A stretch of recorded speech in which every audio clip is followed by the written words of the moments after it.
मंडळी नमस्कार. आज मुद्दाम एक वेगळा व्हिडिओ घेऊन तुमच्या समोर येतोय. या व्हिडिओचं करण्याचं कारण तुम्हाला मी स्पष्ट करून सांगतो, म्हणजे तुमच्या मनामध्ये काहीही किंतु परंतु राहायला नको. गोपीनाथ मुंडे यांचा आज जन्मदिवस आहे, जयंती आहे. ते आज हयात नाहीत. गोपीनाथ मुंडे यांच्याविषयी आपल्यासमोर बोलायला यायचं कारण तसं व्यक्तिगत आहे. मी रेणापूर विधानसभा मतदारसंघातला, गोपीनाथ मुंडेंचा रेणापूर हा विधानसभा मतदारसंघ, हयातभर ते याच मतदारसंघातून आमदार म्हणून निवडून आले. त्यांच्याशी असलेले संबंध हे अगदीच बालपणापासूनचे होते आणि त्यातून एक भावनिक बंध निर्माण झालेला होता. याच भावनिक बंधातून तो विषय आपल्या समोर मांडायला आलोय. याचं शीर्षक मुद्दाम सर्वपरिचित मुंडे असं ठेवलंय.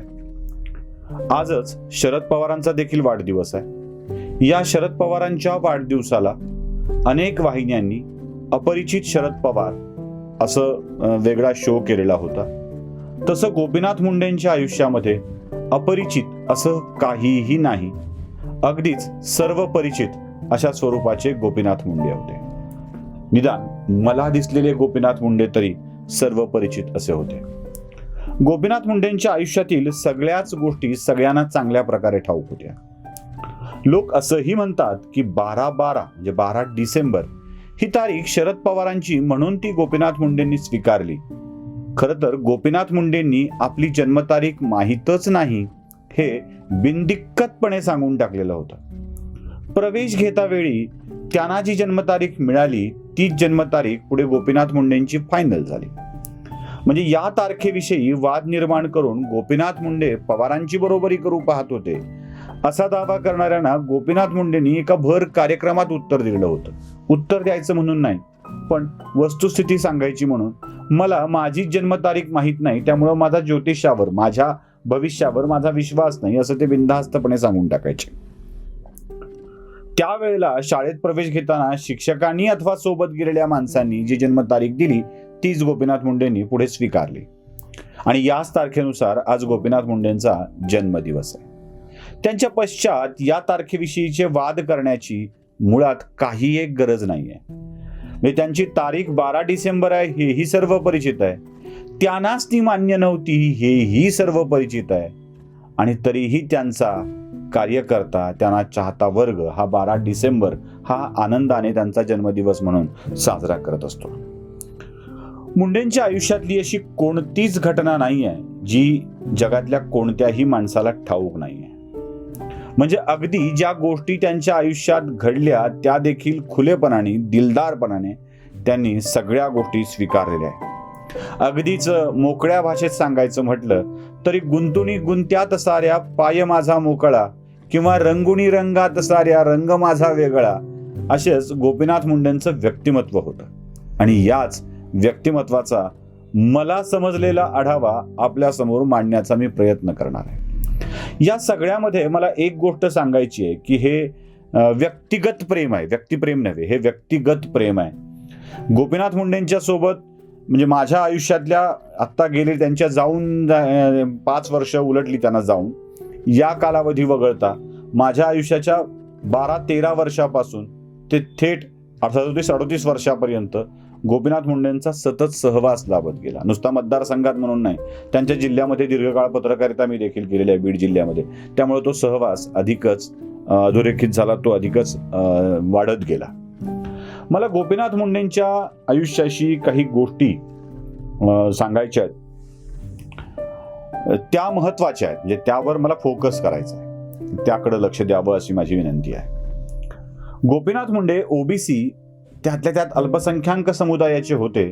याचा त्यांना जेवढा फायदा झाला ना तेवढं त्यांचं नुकसानही झालंय. म्हणजे समाज, जात या विषयामुळं अनेकांचा लाभ होतो, अनेकांचं नुकसान होतं. तसं गोपीनाथ मुंडेंचं दोन्ही झालेलं आहे. ना त्याची त्यांनी कधी खंत केली आहे, ना कधी त्याविषयीचा आनंद व्यक्त केलाय. म्हणजे नुकसान झालं म्हणून खंत व्यक्त केली नाही आणि फायदा झाला म्हणून आनंद व्यक्त केला नाही. जे काही घडत गेलं ते स्वीकारत गेलेले आहे.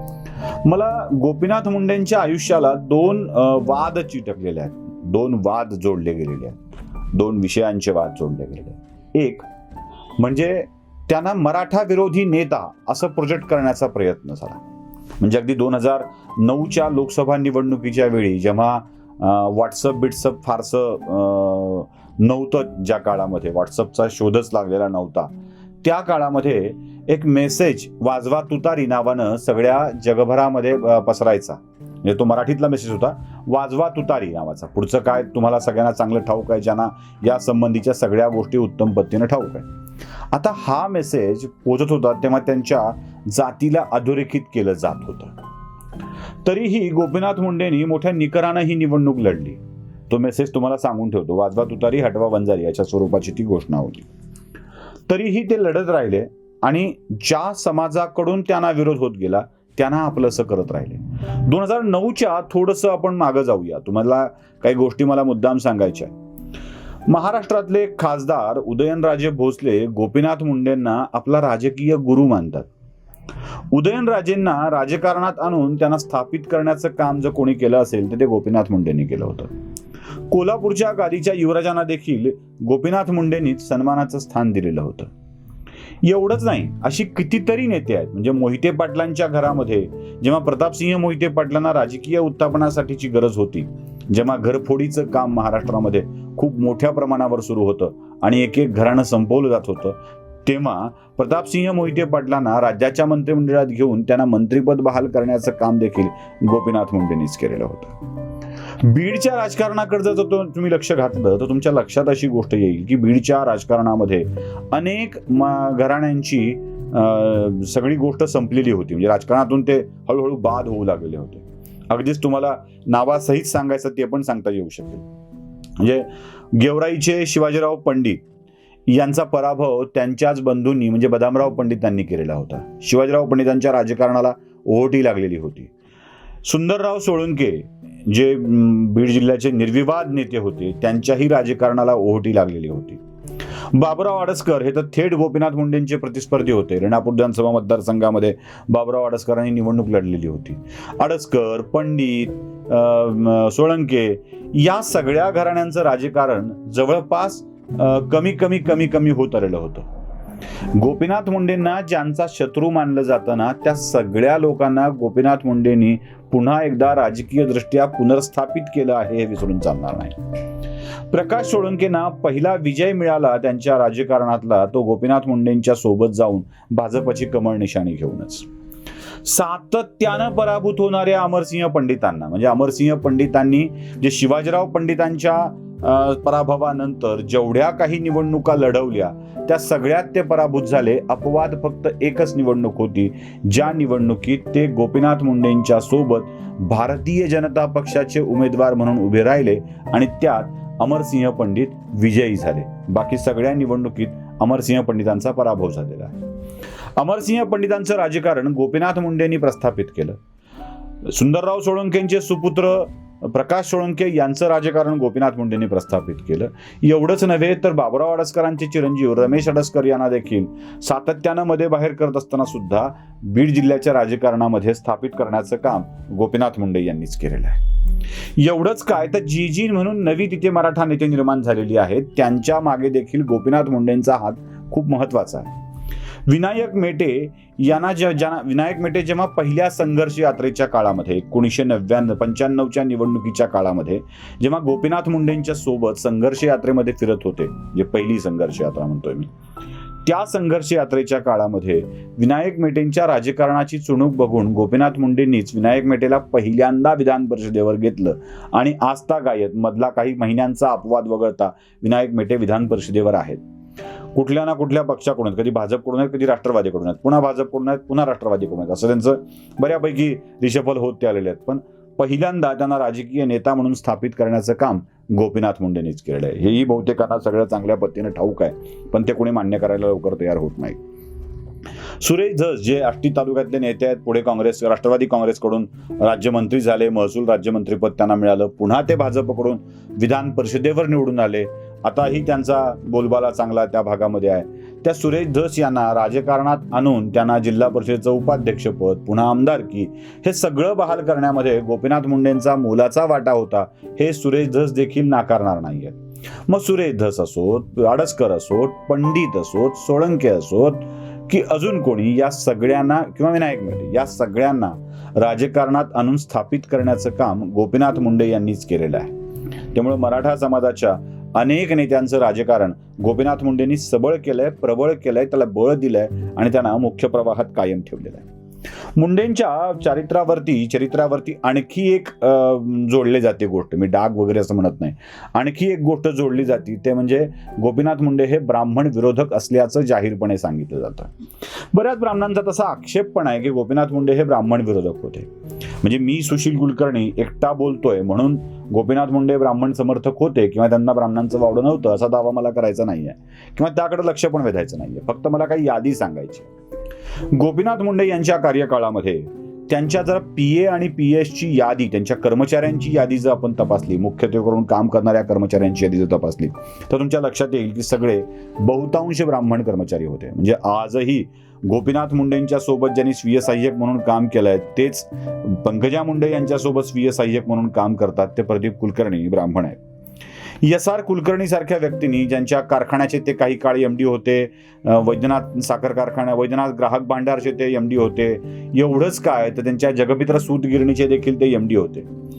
पन्नगेश्वर शुगर मिल स्थापन करण्यामध्ये SR कुलकर्णींचा वाटा, वैद्यनाथ ग्राहक भांडार उभारण्यामध्ये SR कुलकर्णींचा वाटा, सूतगिरणी उभारण्यामध्ये SR कुलकर्णींचा वाटा आणि सुरुवातीच्या काळामध्ये लायसन आणण्यापासून ते इलेक्शनच्या पिरियडपर्यंत काम करण्यामध्ये SR कुलकर्णींचा वाटा.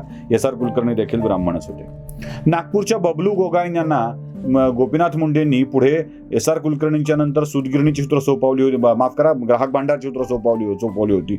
हे देखील विसरून चालणार नाही. एक देव नावाचे आणखी एक MD होते, ते देखील सूतगिरणीचं काम बघायचे, ते देखील ब्राह्मण होते. मराठवाड्यातला जर विचार आपण केला तर नुसतं एवढंच नाही, कारखान्याचे DD कुलकर्णी हे देखील अजून एक MD तुम्हाला त्यात दिसतील. मराठवाड्याचा जर विचार आपण केला तर श्रीकांत जोशी, विवेक देशपांडे यांच्यासारखी दोन मोठी माणसं लातूर जिल्ह्यातल्या उदगीर तालुक्याच्या एखाद्या गावातून उचलून आणून त्यांना इथे स्थापित करून त्यांच्या व्यवसायाला भरभराटीला आणण्याचं श्रेय देखील गोपीनाथ मुंडेंनाच जातं. हे दोघं आजही ती गोष्ट मान्य करतील, हे विसरून चालणार नाही. परभणीच्या श्रीकांत देशपांडेंना संधी देणारे गोपीनाथ मुंडेच होते. अशी कितीतरी नावं सांगता येतील, अशी कितीतरी म्हणतोय मी, ज्यांना संधी दिलेली आहे. म्हणजे पानगावच्या PR कुलकर्णी, मोठी संधी त्या काळामध्ये गोपीनाथ मुंडेंनी उपलब्ध करून दिलेली होती. या सगळ्या लोकांच्या राजकीय, सामाजिक, कौटुंबिक आणि व्यावहारिक उत्थापनाला गोपीनाथ मुंडेच जबाबदार होते. आणि आणखी एक गोष्ट मला सर्व परिचित मुंडेंच्या मध्ये सांगायची आहे आणि ती म्हणजे गोपीनाथ मुंडेंचा विवाह प्रमोद महाजनांच्या भगिनी प्रज्ञा महाजन म्हणजे आता प्रज्ञा मुंडे यांच्याशी झाला होता. ब्राह्मण मुलीवर प्रेम करून आयुष्यभर ते नातं स्वीकारलं, जपलं, वाढवलं, फुलवलं, त्या नात्याला सन्मान, प्रतिष्ठा बहाल केली, ते देखील गोपीनाथ मुंडेच होते. असं नाही घडलंय की प्रेम झालं आणि बाजूला ठेवलंय. असं नाही घडलंय. म्हणजे जे आता घडतंय त्यात सांगतोय तुम्हाला मी की प्रेम झालंय, हो गया, छोड़ दिया, इस्तेमाल किया, छोड़ दिया, असं नाही झालेलं आहे. अगदी निष्ठेनं, अगदी प्रामाणिकपणे ते नातं गोपीनाथ मुंडेंनी सांभाळलेलं आहे. या गोपीनाथ मुंडेंच्या नात्यांच्या संबंधांच्या बाजूला देखील लक्षात घेणं आवश्यक आहे. कशाला नाही म्हणायचं नाही हा गोपीनाथ मुंडेंचा स्वभाव होता. म्हणजे अगदी गमतीतला एक प्रसंग सांगतो. गंमत म्हणून त्यांना दाखवून द्यायचं म्हणून आम्ही एक अर्ज लिहिला होता आणि त्यात लिहिलं होतं, प्रति माननीय गोपीनाथजी मुंडे, विषय उपजीविकेसाठी ताजमहल मिळण्याबाबत महोदय, वरील विषयानुसार विनंती की आमची उपजीविका करण्यासाठी ताजमहल आम्हाला देण्यात यावा आणि कागद सांगितले साहेब एवढ्यावर सही करून फोन लावा. आता ते कुणाला लावायचा, का लावायचा, सही केली, PA फोन करावा असं लिहून टाकलं वर. आणि मग आम्ही सांगितलं साहेब जरा बघायचं तरी काय लिहिलंय ते. काय लिहिलंय म्हणले, काय लिहिलं अशी. साहेब ताजमहल मागितलाय. ते म्हणले अरे काय तुम्ही करता, असं का करता. साहेब तुम्ही बघून सही करत नाही म्हणून हे करतो. या सगळ्या गोष्टी नाही म्हणायचं नाही. वाटेल त्याला फोन, म्हणजे जर ओबामाचा नंबर असेल ना तर त्याने ओबामाचाही नंबर लावून टाकला असता असं लोक गमतीनं म्हणायचे.